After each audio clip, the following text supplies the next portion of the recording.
کرنے کی کوشش کرتا ہے. ہم طے کر چکے ہیں جس طرح حضور کی ختم نبوت صحابہ اور اہل بیت کے لیے ہم ڈٹ کر کھڑے ہیں، اسی طرح پاکستان کو کمزور کرنے والے کا جواب بھی ڈٹ کے دیا جائے.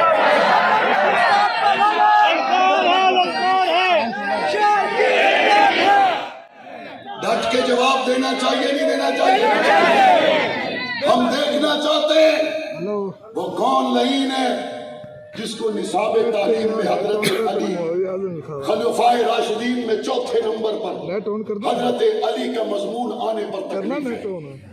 ہم دیکھنا چاہتے ہیں کون ہے جس کو حضرت خالد بن ولید کے مضامین پر تکلیف ہے. ہمارے ملک کا بہت بڑا خوبصورت عنوان خالد بن ولید ٹینک ہے. یہ حضور کے اس صحابی پر ہے جس کو حضور نے اللہ کی تلوار کہا تھا. ہم دیکھنا چاہتے ہیں وہ کون سا طبقہ ہے جو کتابوں میں حضرت خالد بن ولید کے مضمون سے پریشان ہے، حضرت علی کے مضامین سے پریشان ہے، خلفائے راشدین پر لکھے گئے مضامین سے پریشان ہے. تمام سیاسی مذہبی اس ملک کے اندر رہنے والے نمائندوں نے مل کر یکساں قومی نصاب ترتیب دے کر اس کو قوم بنانے کے لیے جو بہترین قدم اٹھایا ہے اس کی مخالفت بھی برداشت نہیں کی جائے گی، اور اس کے خلاف ہرزہ سرائی کرنے والوں کی لگام بھی ڈھیلی نہیں چھوڑی جائے گی.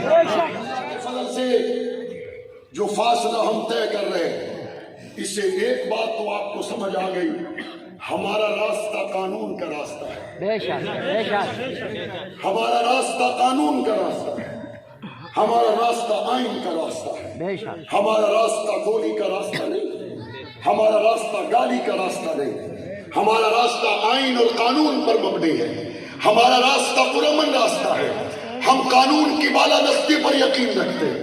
ہم منتخب نمائندوں کی جانے والی قوانین قانون سازی پر اعتماد کرتے ہیں، اور یہ اعتماد اللہ کے فضل سے نہ صرف یہ ہم نے قوم کو عملی طور پر ثابت کیا بلکہ الحمدللہ ثم الحمدللہ قانون سازیوں کا حصہ رہ کر بتا دیا.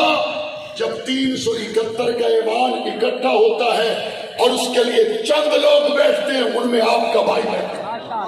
اور اس سے اگلی بات ہم نے جب حضرات صحابہ کرام کی عزت کی بات کی تو بعض لوگ پڑھے لکھے جاہل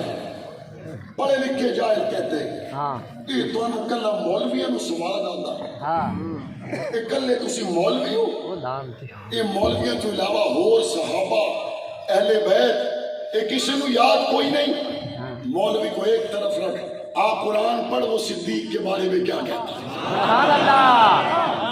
مولوی کی بات ایک طرف رکھو، آؤ دکھاتا ہوں قرآن کی 1000 آیتیں حضور کے صحابہ کے لیے کیا کہتے ہیں. مولوی کو ایک طرف رکھو، آؤ سورہ نور کو پڑھ کے دیکھو. وہ آج بھی طیبہ طاہرہ عائشہ صدیقہ کا شان بیان کرتی ہے، کہتے توڑے مولویوں دی گل ہے. اچھا یہ مولویوں کی بات ہوتی تو پچھلے مہینے پنجاب اسمبلی میں جب حضرت ابو بکر صدیق رضی اللہ تعالیٰ عنہ کے شان میں ہم نے قرارداد پنجاب اسمبلی میں پیش کی، معاویہ اعظم تارک کی اس قرارداد کو پیپلز پارٹی نے بھی سپورٹ کیا، مسلم لیگ نون نے بھی سپورٹ کیا، مسلم لیگ کاف نے بھی سپورٹ کیا، پاکستان تحریک انصاف کے ایم پی ایس اور وزراء نے بھی سپورٹ کیا.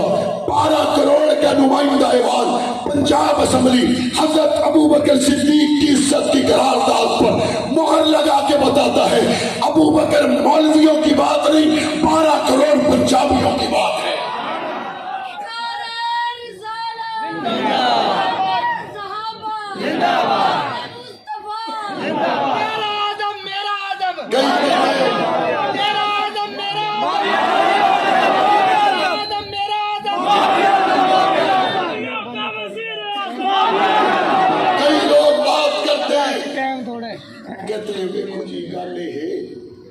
اگلی گلا نہیں رہی تسی بھی سوچو. میں کہا میری گل تو شروع ہوئی ہے قرآن تو. جو قرآن دی آیت بدل گئی تو اساں بھی تیار ہیں. تو جو قرآن دی آیت زبر زیر حرف تبدیل نہیں ہونا تو پھر صدیق کے غلام بھی تبدیل نہیں ہونا. کہتے نہیں حالات دیکھو, حالات دیکھو. حالات نہیں دیکھیں گے, ہم گنبد خضراء کو دیکھیں گے. کہتے گنبد خضراء میں تو سچی دیکھا. میں نے کہا ہم نے 1400 سال پہلے دیکھا. آج کے حاجی نمازی صدقہ خیرات کرنے والے کو تو پریشانی ہے. وہ میں نے حج کیا, میں نے عمرہ کیا, میں نے صدقہ کیا, میں نے خیرات کی, پتہ نہیں جنت میں جاؤں گا, پتہ نہیں جاؤں گا. ہم نے یہ دیکھا 1400 سال پہلے دنیا نے ابو بکر کا جنازہ پڑھا اور کھلی آنکھوں نے دیکھا قیامت کو نہیں, ابو بکر دن دہاڑے جنت میں جا رہا. مصطفیٰ کا ہم سفر, حضور کا روزہ جنت کا ٹکڑا ہے کہ نہیں ہے؟ دنیا نے دن دہاڑے دیکھا, کھلی آنکھوں سے دیکھا, بے شک جنت میں چلے گئے. کون؟ ابو بکر. کون؟ ابو بکر. دنیا نے کھلی آنکھوں سے دیکھا. ابو بکر کے بعد جنت میں چلے گئے. کون؟ عمر. کون؟ عمر. آدم کوئی حالات دیکھو. میں کہ تم دیکھو حالات, ہم تو دیکھیں گے مزار کو. 1400 سال پہلے بھی منظر یہی تھا. حضور کا روزہ ابو بکر و عمر اکٹھے ہیں, اور 1400 سال کے بعد بھی منظر یہ ہے حضور کا روزہ ابو بکر و عمر اکٹھے ہیں. آؤ وہ دنیا ختم ہو جائے گی. 50,000 سال کا دن آسان ہو سکتا ہے تو مصطفیٰ کی شفاعت سے ہو سکتا ہے. وہ دنیا ختم ہو جائے گی, مر تو ویسے ہی جانا ہے. 50,000 سال کا دن اگر ٹھنڈی چھاؤں کا سامان پیدا کرے گا, ابو بکر عمر کی وفاداری سے کرے گا, تو 10 دن مدینے میں رہ کے آ جائے تو بختوں والا. وہ 1400 سال سے مصطفیٰ کے پہلو میں ہو, وقت کوئی نہیں. حضور کے سچے صحابہ, ہمارا ایمان صحابہ, ہماری جند اور جان صحابہ. خدا کی قسم ہمارے پاس سب سے قیمتی چیز جان ہے. اگر جان سے زیادہ قیمتی کوئی چیز ہوتی ابو بکر کے قدموں پہ وہ بھی قربان کر دیتے. اور ہمیں اس سودے پر فخر ہے, ندامت نہیں ہے. فخر ہے یا نہیں؟ فخر ہے یا نہیں؟ نہیں مولوی تو تقریر سنیں گے تا تھوڑا ایمان جاگ پاؤں. مولویوں کو چھوڑ دو. اب سکول سے بچہ پڑھ کے آئے گا اور وہ بچہ اہل حدیث کا ہوگا.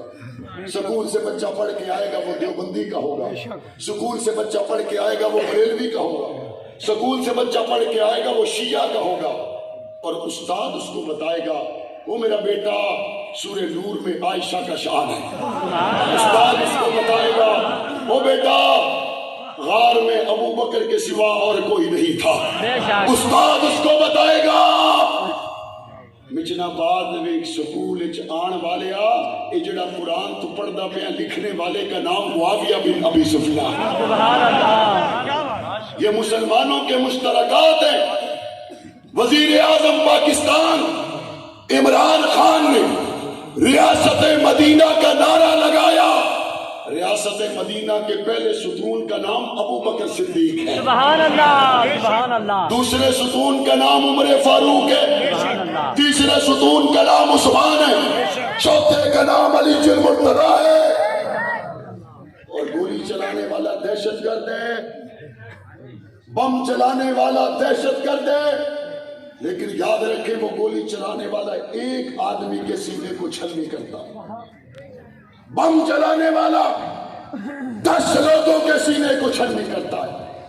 وہ دہشت گرد ہے, اس کے لیے ڈرنے کی کوئی گنجائش نہیں. لیکن جو صحابہ و اہل بیت پر بکواس کرتا ہے وہ ایک کلیجے کو چھلنی نہیں کرتا, وہ کروڑوں کلیجوں کو چھلنی کرتا ہے. گولی چلانے والا یقیناً دہشت گرد ہے, بم چلانے والا یقیناً دہشت گرد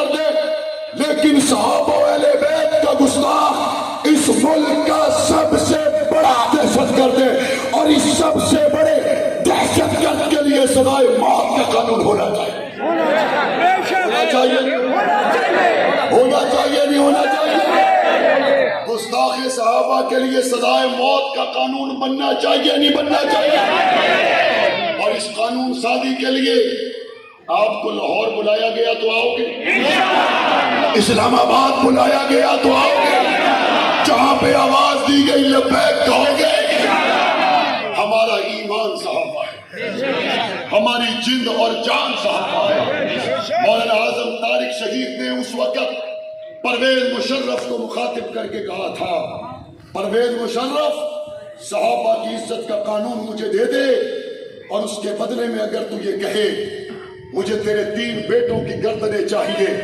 مولانا اعظم طارق نے کہا تھا میں اپنے بیٹے معاویہ اور اپنے بیٹے علی حیدر اور اپنے بیٹے انس کی گردن کاٹ کر ایوان صدر میں صبح ہونے سے پہلے ڈال دوں گا. چونکہ میرے بیٹے مجھے عزیز نہیں, مجھے عزت عائشہ صدیقہ کا قانون عزیز ہے.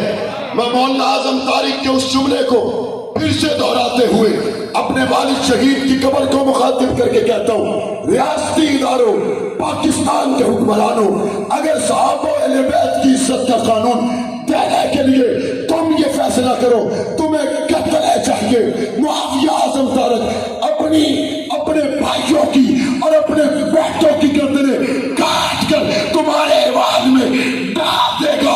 بیٹے قیمتی نہیں, رسول اللہ کے صحابہ قیمتی ہے.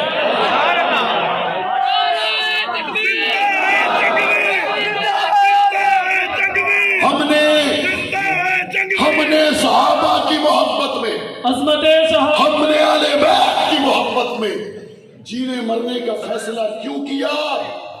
کیونکہ ہم نے 1400 سال پیچھے مڑ کے دیکھا تو دودھ پیتے بچوں کو لے کے آنے والے کون تھے. ہم نے 1400 سال پہلے پیچھے مڑ کے دیکھا گھر کا سارا مال لے کے آنے والے کون تھے, سوئی کو بھی نہ رکھنے والے کون تھے, ہجرتیں کرنے والے کون تھے, گھروں کو چھوڑنے والے کون تھے, سانپ کے سینے پہ پاؤں رکھنے والے کون تھے, مصطفیٰ کو گود میں سلانے والے کون تھے, مدینے میں آنے والے کون تھے. اگر آپ کا ہاتھ صحابہ کے لیے نہ اٹھے تو اس کو کاٹ کے پھینک.